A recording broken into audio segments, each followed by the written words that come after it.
अच्छा, अब इसमें ये लिखो कि इसका आंसर लिखो कि delta N over delta t is equal to lambda n involves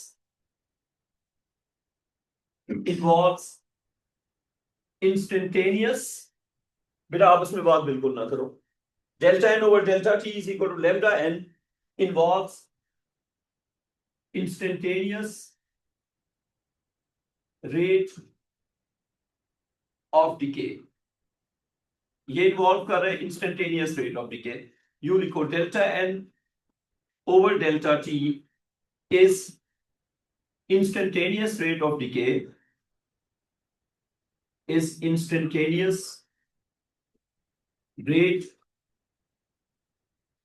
of decay that मैं आपसे पूछता हूं that remains constant or will change।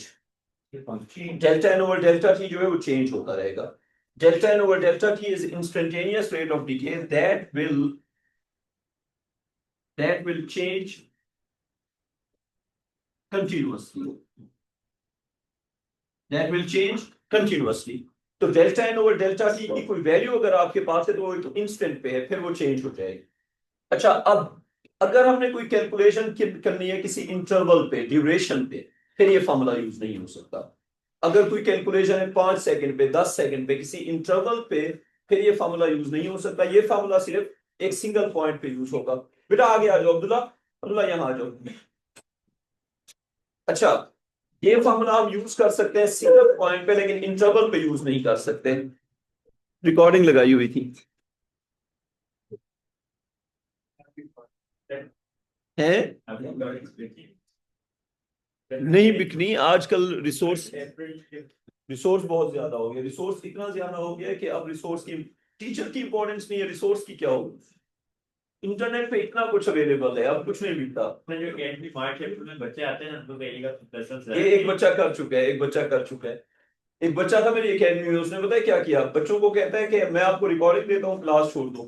ठीक है, 10 बच्चे भगा दिए। ये हो चुका है मेरे साथ। और वो 10 के 10 बच्चे फेल हो गए, फिर दोबारा आए थे। मुझे कहते हैं आपकी रिकॉर्डिंग से पढ़ा दो, तो मैंने कहा अच्छा रिकॉर्डिंग भी उसने ना बीच बीच में से दे दी। उसके बाद पर जो पढ़ी थी उसने कहा ये लो, और 2,000 मुझे जमा करा। यार उस बच्चे को अपना 2,000 चाहिए था ना, उसको क्या था फेल हो या पास हो। उसने कहा तुमने अकेडमी में देने इतने पैसे, 2,000 मुझे दो और जाओ। अच्छा देखो, delta N over delta t is equal to lambda n involves instantaneous rate of decay. Delta N over delta t is instantaneous rate of decay that will change continuously. ये चेंज होता रहेगा। अब ये फॉर्मूला कहां पे use करना है और कहां पे यूज नहीं करना, लिखो। For calculations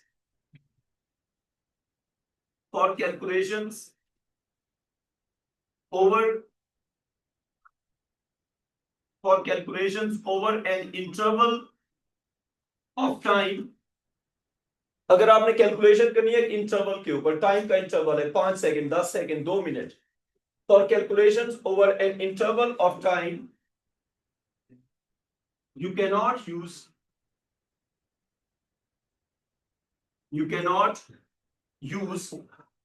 delta n over delta t is equal to lambda n। ये फॉर्मूला यूज नहीं हो सकता। this can be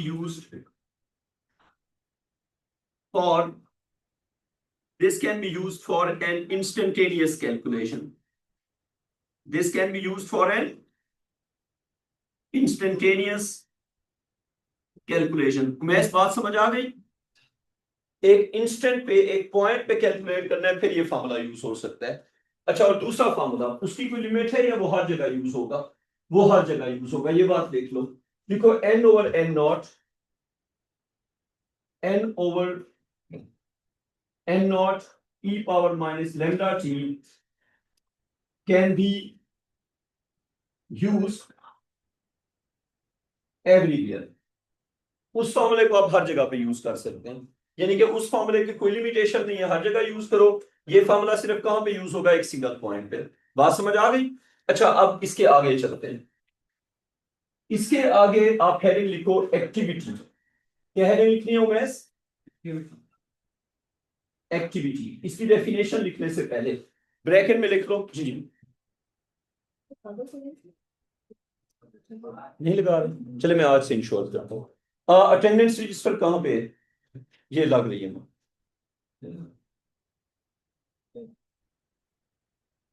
हाँ है मैं आज मैसेज कर दूंगा, बहुत सारे हैं जी। A1 में तो तकरीबन सारे ही, A1 में तो ऑलमोस्ट 80%। मैं आपको मैसेज करता हूँ जी लाजमी जी जी। 80% फेल है। अगर मैं A1 के बच्चों को देखूं ना तो तुम आइंस्टाइन हो। अगर मैं A1 के बच्चों से तुम्हारा, मैं कसम खा रहा हूं, अगर मैं A1 से कंपेयर करूं ना तो तुम में से हर बच्चा, मतलब आप ये कह लो कि आप में से जो डी ग्रेड वाला बंदा है वो भी आइंस्टाइन है। अब आगे चलते हैं। अच्छा एक्टिविटी, एक्टिविटी है देखो मैग्नीट्यूड, मैग्नीट्यूड। A1 को पढ़ाने के बाद तुम लोग मुझे प्यारे लगने लगे हो, ये अच्छे बच्चे हैं। अच्छा magnitude of rate of decay. बेटा एक्टिविटी क्या है? Magnitude of rate of decay. Rate of decay का जो मैग्नीट्यूड है उसको हम क्या कहते हैं? एक्टिविटी। अच्छा आप एक्टिविटी को डिफाइन कैसे करेंगे? देखो number of nuclei, number of nuclei, क्योंकि रेट ऑफ डिके है ना उसकी मैग्नीट्यूड है। नंबर ऑफ न्यूक्लियाई डिकेइंग, बेटा बात ना करो, number of nuclei decaying per unit time, number of nuclei decaying per unit time is called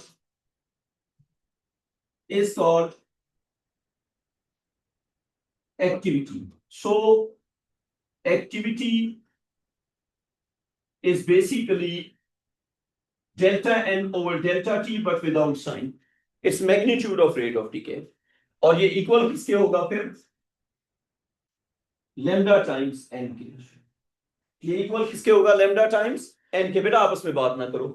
activity हो गया delta N over delta t, equal किसके हो गया? lambda टाइम्स n के। अच्छा अब एक्टिविटी का सिंबल क्या होगा? a, और इक्वल किसके हो गया? lambda टाइम्स n के। एक्टिविटी का यूनिट क्या होगा? लिखें यूनिट ऑफ एक्टिविटी, इसका यूनिट होगा, unit of activity is becquerel. Scientist के नेम पे है, BECQUEREL, becquerel, represented by BQ। बेटा एक्टिविटी का यूनिट होता है बैकरोल और रिप्रेजेंट किससे करते हैं? इसको रिप्रेजेंट करते हैं BQ से। एक चीज जो आपको पता होनी चाहिए, लैम्डा का कौन सा यूनिट कहां पे यूज करेंगे? तो एक हेडिंग लिखो, लिखो यूनिट ऑफ लैम्डा। लैम्डा का कौन सा यूनिट किस इक्वेशन में यूज कर सकते हैं, किस में नहीं कर सकते? तो हेडिंग क्या लिखनी है? Unit of lambda. Unit of lambda में आप ये लिखो कि हमारे पास दो इक्वेशंस हैं। लैम्डा के लिए हमारे पास दो इक्वेशंस हैं। पहली इक्वेशन, अगर आपके पास है e की पावर माइनस लैम्डा टी। दूसरी equation a is equal to lambda n. ठीक है, अब हर एक इक्वेशन में लैम्डा का यूनिट क्या होगा? यहां पे क्या यूनिट होगा, वहां पे क्या यूनिट होगा? पहले राइट वाले पे देख लो, यहां पे लैम्डा का यूनिट, यहां पे लैम्डा का यूनिट जो है वो रिस्ट्रिक्टेड है, और लैम्डा का यूनिट होना चाहिए मस्ट बी। मस्ट बी का मतलब है आपके पास ऑप्शन नहीं है, यही यूनिट यूज होगा। Must be second inverse. इस इक्वेशन में लैम्डा का यूनिट हमेशा यूज करेंगे सेकेंड इनवर्स, कोई और यूनिट यूज नहीं होगा। यहां पे ऑप्शन है आपके पास, यहां पे यूं चलेगा। अगर लैम्डा आप यूज करते हैं सेकेंड इनवर्स तो टाइम होगा सेकेंड में, इसका मतलब है इफ एंड देन, आपकी मर्जी है। ये सेकेंड इनवर्स तो ये सेकेंड, यहां पे सिर्फ मैच करना होता है। अगर आपको मैच लैम्डा यूज करते हैं फर्ज करें मिनट इनवर्स में, तो टाइम का क्या यूनिट होगा? टाइम का यूनिट होगा मिनट। फर्ज करें अगर आप लेमडा का यूनिट यूज करते हैं आवर इनवर्स, तो फिर टाइम का यूनिट होगा आवर्स। यानी कि इस फॉर्मूला में लेमडा और टाइम का यूनिट आपकी मर्जी का हो सकता है, लेकिन मैच करना पड़ेगा। फर्ज करें अगर कोई बंदा लेमडा का यूनिट इसमें यूज करता है ईयर इनवर्स, क्या यूज करते हैं? Year inverse. तो फिर टी का यूनिट क्या होगा? ईयर्स। तो लेमडा और टी का यूनिट आपने मैच करना है। तो ई पावर माइनस लेमडा टी में लेमडा का कोई भी यूनिट हो सकता है, बस टी से मैच करना है। ए पावर लेमडा एन में it must be second inverse. मैस कोई क्वेश्चन है इसमें तुम्हारा? क्या समझ आई कि जब ई पावर में होगा तो कोई भी यूनिट चलेगा, जब a is equal to lambda n होगा तो कोई भी यूनिट नहीं चलेगा, सेकंड इनवर्स कंपलसरी होगा। ठीक हो गया? कॉपी कर लो, यहां हो गया कॉपी। अच्छा, अब इसके बाद एक एग्जांपल करते हैं, फिर आगे चलेंगे। एग्जांपल लिखें, इससे रिलेटेड एक एग्जांपल है। पहला एग्जांपल ये लिखो कि एग्जांपल थोड़ा जल्दी। देयर आर थोड़ा तेज बेटा, 200 grams, there are 200 grams of a radioactive sample. There are 200 grams of a radioactive sample X 50 120. Umesh, there are 200 grams of a radioactive sample X 50 120. ठीक है? Probability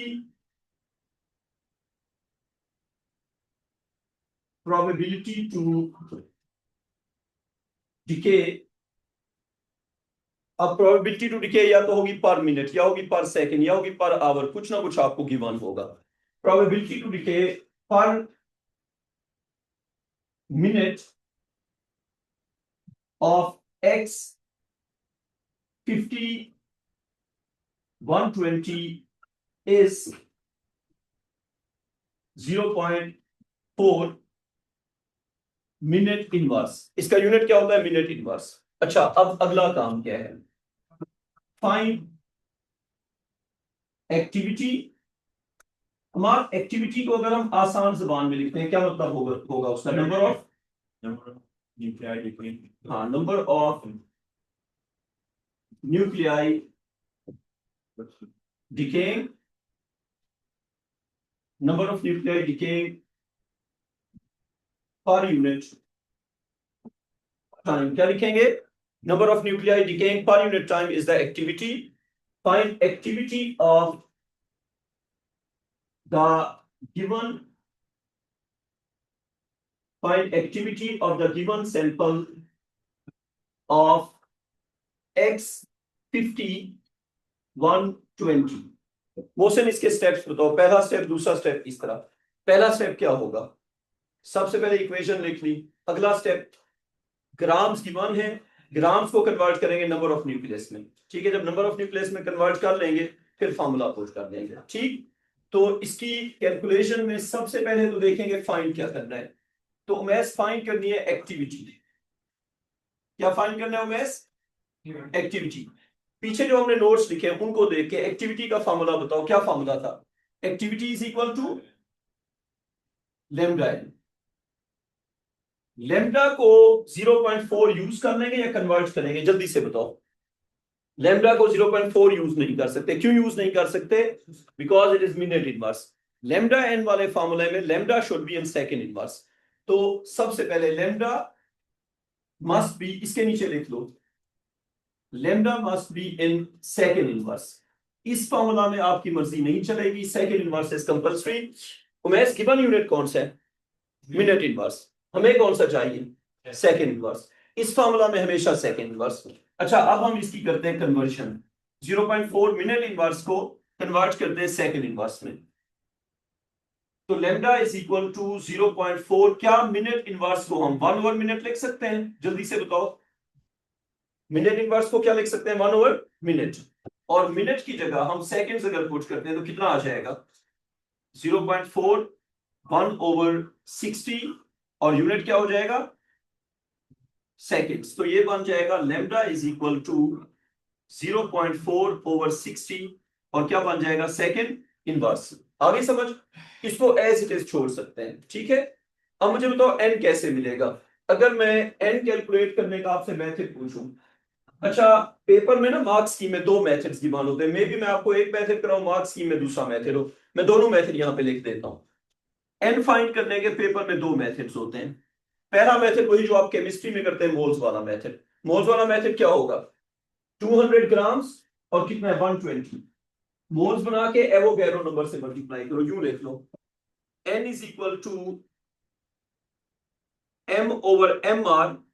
पढ़ा हुआ है केमिस्ट्री में ये फार्मूला, ओ लेवल में पढ़ा होगा ना, m/mr और किससे मल्टीप्लाई होगा, एवोगैड्रो कांस्टेंट से।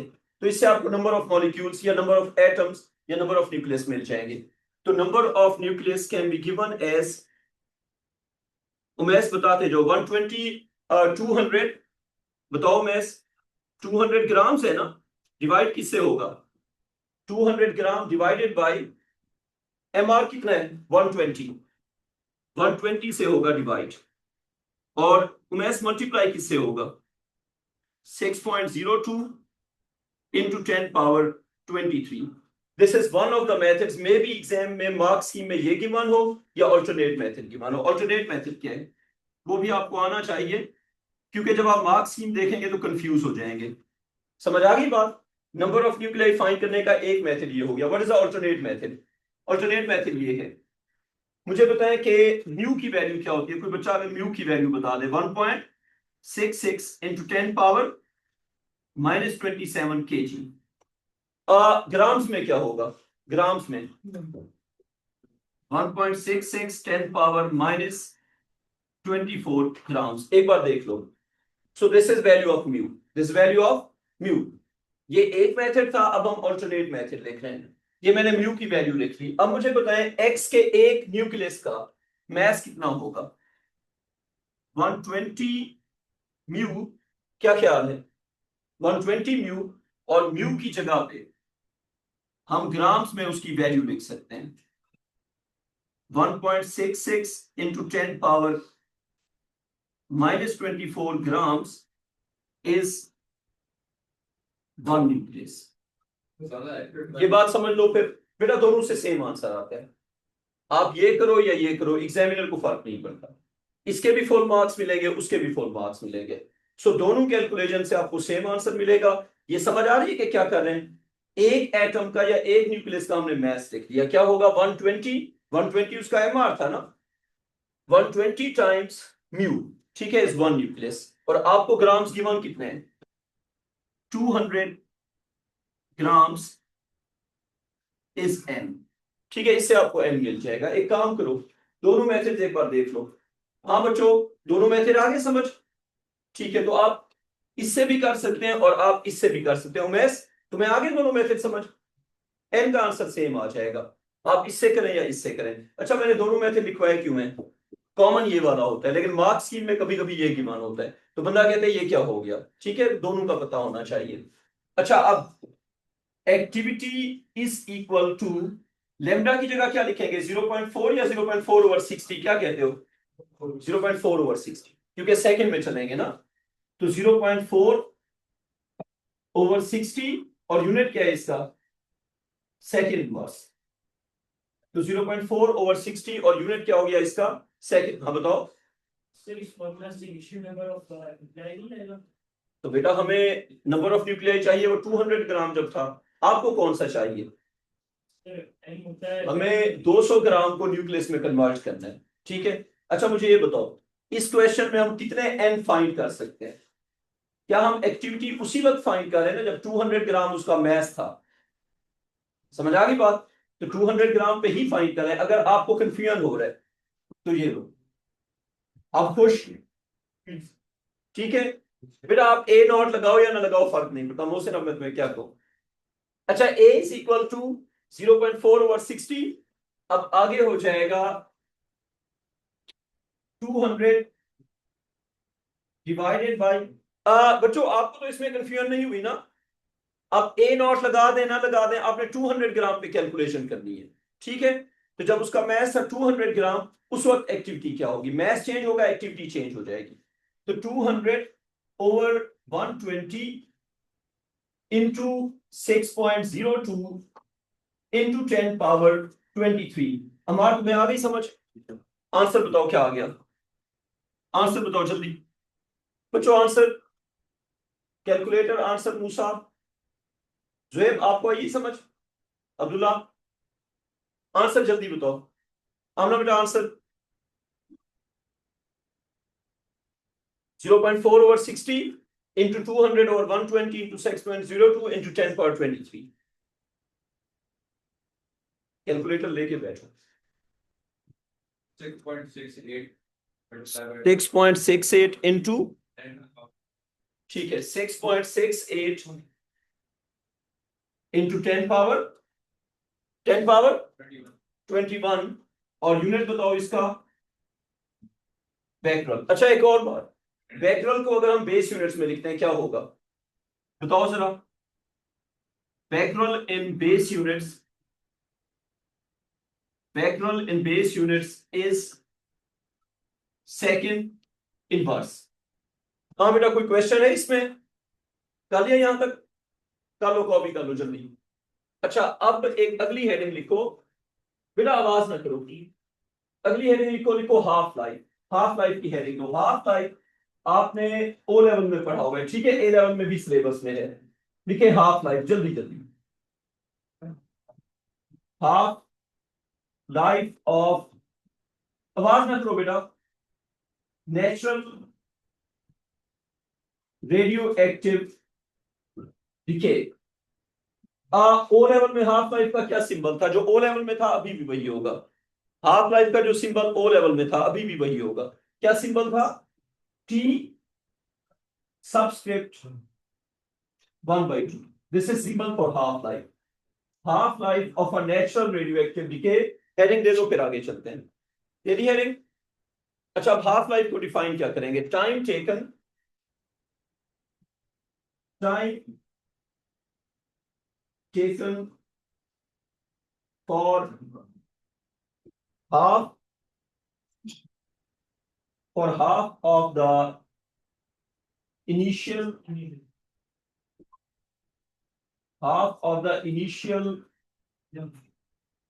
number of, बेटा आवाज ना करो, time taken for half of the initial number of nuclei to decay. वो वाला टाइम जिसमें आधे न्यूक्लियस क्या कर जाएंगे? डिके कर जाएंगे। Time taken for half of the initial number of nuclei to decay. Symbol क्या होगा? T subscript 1/2।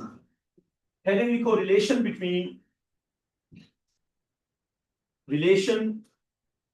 Between lambda. Element lambda क्या था? लेमडा था डिके कांस्टेंट। लेमडा क्या था? Decay constant. Relation between lambda and half life. तो हम half life को लेमडा से रिलेट कैसे करते हैं? इसका एक क्वेश्चन आएगा जो आपने करना होगा। एग्जामिनर कहेगा show that lambda is equal to natural log of 2 over half life. Umesh, इस इक्वेशन के सिंबल्स तुम्हें आ रहे हैं समझ? एग्जामिनर क्या कहेगा? Show that decay constant is ln2 over half life. और कभी कभी वो ln2 की वैल्यू भी लिख देगा। ln2 की अगर वैल्यू लिखेंगे फिर क्या बनेगा? फिर बनेगा 0.693 ओवर हाफ लाइफ। ये शो करना आ सकता है, ठीक। इसकी डेरिवेशन करते हैं। डेरिवेशन इंपॉर्टेंट है और पेपर में आती होती है। तो इसको स्टार्ट हम यहां से करेंगे। इसका आंसर लिखो जल्दी से। इसका आंसर होगा, सबसे पहला step, n over n naught is equal to e power minus lambda t. Maths पढ़ा होगा ये formula, n over n naught is equal to e power minus lambda t. ये बताओ, अगर हम इसमें n को सब्जेक्ट बना दें क्या बन जाएगा? फिर n equals to n naught e power minus lambda t. ये हमने क्या कर दिया? n को बना दिया सब्जेक्ट। अच्छा, अब अगर हम टाइम को कर देते हैं हाफ लाइफ तो n क्या हो जाएगा? तो यूं करो, इस तरफ लिखो टाइम, मैंने बात करते हुए देखा, बेइज्जत करूंगा, बात ना करो कोई भी बच्चा। इस तरफ लिखो टाइम और इस तरफ लिखो नंबर ऑफ न्यूक्लियाई। टाइम और नंबर ऑफ न्यूक्लियाई, ये टेबल आपने बना देना है। जब टाइम होगा 0 तो न्यूक्लियस होंगे n नॉट। जब टाइम होगा हाफ लाइफ, जब टाइम होगा हाफ लाइफ तो न्यूक्लियस हो जाएंगे n नॉट का हाफ। टाइम 0 होगा तो nucleus n not. Time 0 nucleus n not. Time होगा हाफ लाइफ तो न्यूक्लियस हो जाएंगे n नॉट बाई 2। अगर हम टाइम की जगह पे ये पुट करेंगे तो न्यूक्लियस की जगह पे क्या आ जाएगा? तो न्यूक्लियस की जगह पे आ जाएगा n नॉट बाई 2। समझ आ गई बात? करो put. n equals n naught e power minus lambda T. अगर हम n को कर देंगे आधा, n नॉट का आधा, जब n होगा n नॉट का आधा उस वक्त टाइम क्या होगा उमेश? माइनस लेमडा और हाफ लाइफ। ठीक हो गया? ये जब होगा n नॉट का आधा तो टाइम क्या हो जाएगा? हाफ लाइफ के इक्वल। अच्छा, अब n नॉट से काट दिया, पीछे क्या रह जाएगा? 1/2 is equal to e power minus lambda और हाफ लाइफ। उमेश e को अगर रिमूव करते हैं क्या आ जाएगा? e को रिमूव करेंगे तो ln आ जाएगा। तो ये बन जाएगा ln of 1/2 is equal to, e को रिमूव किया तो ln लग गया। ln of 1/2 is equal to minus lambda times half life. ये बात समझ लो, minus lambda times half life is ln 1/2। या तो नेगेटिव को इस साइड पे ले आओ या 2 को ऊपर ले जाओ। अगर 2 को ऊपर ले जाएंगे क्या बन जाएगा? ln 2 power minus 1 minus lambda half life. Log का क्या रूल होता है? Power becomes what? कोएफिशिएंट। तो क्या हो जाएगा? Negative ln 2 is equal to negative lambda half life. Negative cut गया और जो प्रूव करना था वो मिल गया। तो फाइनल फॉर्म क्या बन गई? Lambda into half life is equal to ln 2, या फिर lambda is equal to ln 2 over half life. ये कर लो कॉपी। आगे समझ? अब यहां तक कॉपी जल्दी से कर लो।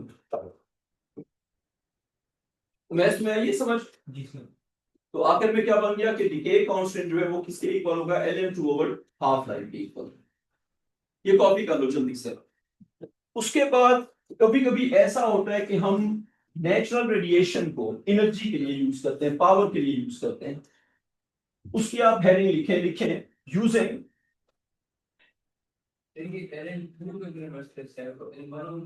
वो इसलिए कि जब 2 को ले जाएंगे ऊपर तो ये हो जाएगा 2 पावर माइनस 1। आपका क्वेश्चन क्या है basically?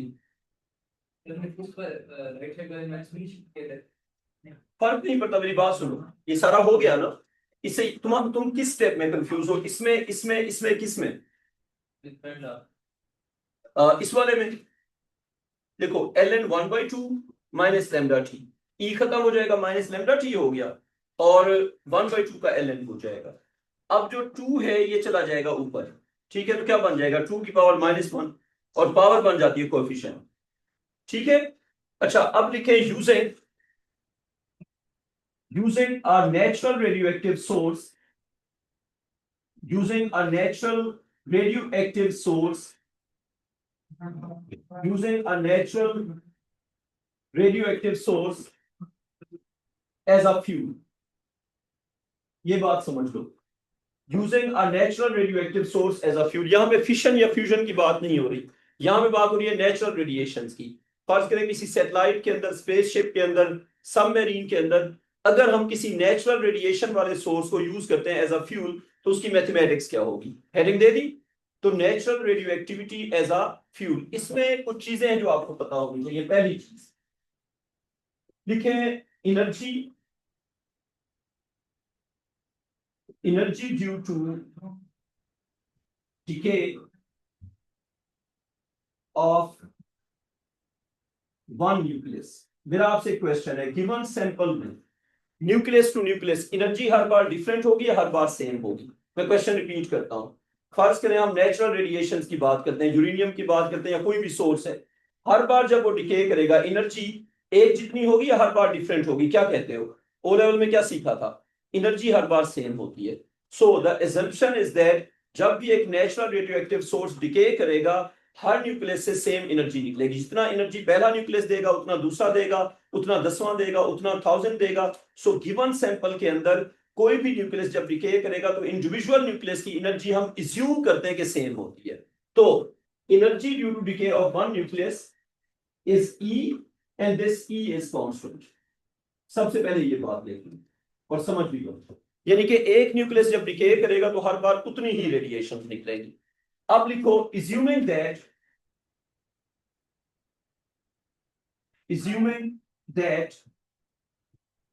assuming that delta n nucleus decay in time delta, या हम इज्यूम कर रहे हैं कि डेल्टा एन न्यूक्लियस डिके करते हैं टाइम डेल्टा टी के अंदर। अब अगर मैं आपसे ये सवाल पूछूं टोटल एनर्जी रिलीज, इसका आंसर उमेश बताएगा।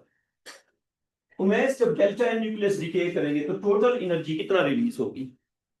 टोटल एनर्जी रिलीज देखो, एक न्यूक्लियस से रिलीज हुई E, दो न्यूक्लियस से 2E, तीन न्यूक्लियस से 3E, 10 न्यूक्लियस से 10E, 100 न्यूक्लियस से 100E, डेल्टा एन न्यूक्लियस से डेल्टा एन। ठीक है, तो total energy release is delta n multiplied with E। कोई कंफ्यूजन इसमें? अगर डेल्टा एन न्यूक्लियस डिके करेंगे और हर एक न्यूक्लियस से E निकलती है तो टोटल एनर्जी कितनी निकलेगी? Delta n times E। अच्छा, अब मुझे बताओ पावर का हमने क्या फॉर्मूला सीखा? What is equation for power? Anyone? मुझे लगता है पावर होता है total energy over total time, ऐसे ही है ना? पावर क्या होता है? Energy over time. तो अगर मैं एनर्जी को टाइम पे डिवाइड करूंगा तो मुझे क्या मिल जाएगा? Power. Energy release over time taken, power is equal to energy release over time taken. तो क्या हम पावर को लिख सकते हैं डेल्टा एन इंटू ई और डिवाइडेड बाय डेल्टा टी? एक बार देख लो पावर क्या हो जाएगा? Delta n into e over delta t. अच्छा, अब पावर के फार्मूला में अगर हम एक्टिविटी लेके आते तो जो नेक्स्ट स्टेप है उसको देखो जरा। Power is equal to delta N over delta t multiplied with e. मेरा आपसे क्वेश्चन, क्या हम डेल्टा एन ओवर डेल्टा टी को एक्टिविटी कह सकते हैं?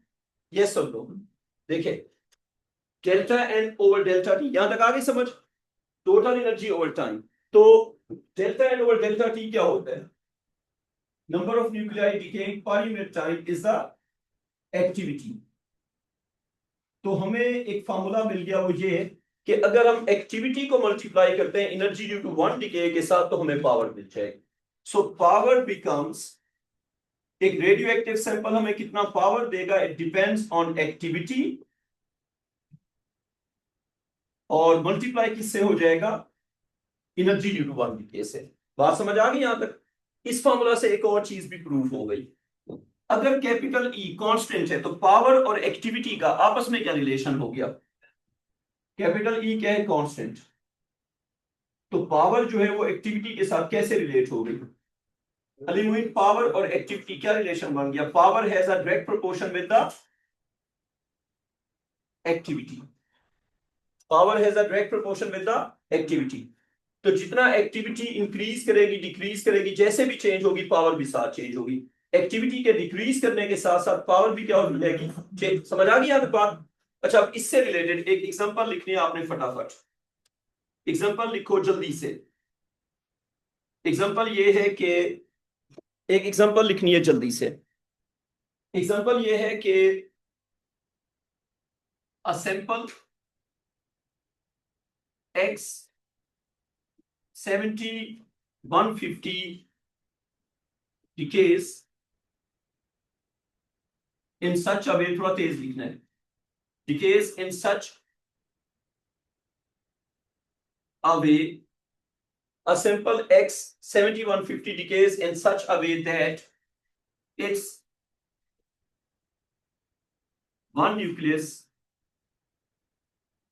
releases 10 electron volt. EV is unit of energy. ये आपने A1 में पढ़ा हुआ है. 10 electron volt of energy. Find power. Find power from radiations. Find power from radiations when activity is 10 power 25 becquerel. When activity is 10 power 25 becquerel, find power from radiations. हाँ जी, कैसे बनेगा? जल्दी बताओ. जब एक्टिविटी है 10 पावर 25 becquerel, तो आपने बतानी है कि पावर ऑफ रेडिएशंस क्या होगी. तो लिखें पावर इज इक्वल टू, वैसे फार्मूला बताओ जल्दी. Activity into energy from one decay. अच्छा, one thing, SI units. Energy from one decay should be in joules. It should be in joules, and activity should be in becquerels. बेटा activity होनी चाहिए becquerels में और energy due to one decay होनी चाहिए joules में. तो 10 electron volt को joules में कन्वर्ट करो जल्दी से. एक इलेक्ट्रॉन वोल्ट में कितने joules होते हैं? 1 electron volt is 1.6 10 power -19 joules. ये किसमें होता है? एक इलेक्ट्रॉन वोल्ट में. 10 में कितने होंगे? 10 इलेक्ट्रॉन वोल्ट. बेटा आवाज ना करो. 10 इलेक्ट्रॉन वोल्ट में कितने जूल होंगे? 10 into 1.6 10 power -19 joule. 16 into 10 power -19 joule. This is energy due to one decay. अच्छा, अब power will be, Umesh activity की जगह क्या पुश कर रहे हैं जल्दी से बताओ. Activity is 10 power 25. तो 10 power 25 nuclei are decaying per unit time या per second multiply with energy from one decay 16 into 10 power -19. Umesh इसकी वर्किंग करके क्या आंसर आ गया जल्दी बताओ. हमारा आंसर 10 पावर 6 हो गया ना. 1.6 into 10 power 7 watts. So this is the power from the given radioactive source. और एक्टिविटी जब चेंज होगी, डिक्रीज करेगी, तो पावर भी डिक्रीज करती जाएगी. क्यों? क्योंकि पावर डिपेंड्स ऑन एक्टिविटी. यहां से आगे कल करेंगे. कंफ्यूजन तो नहीं था ना? चले.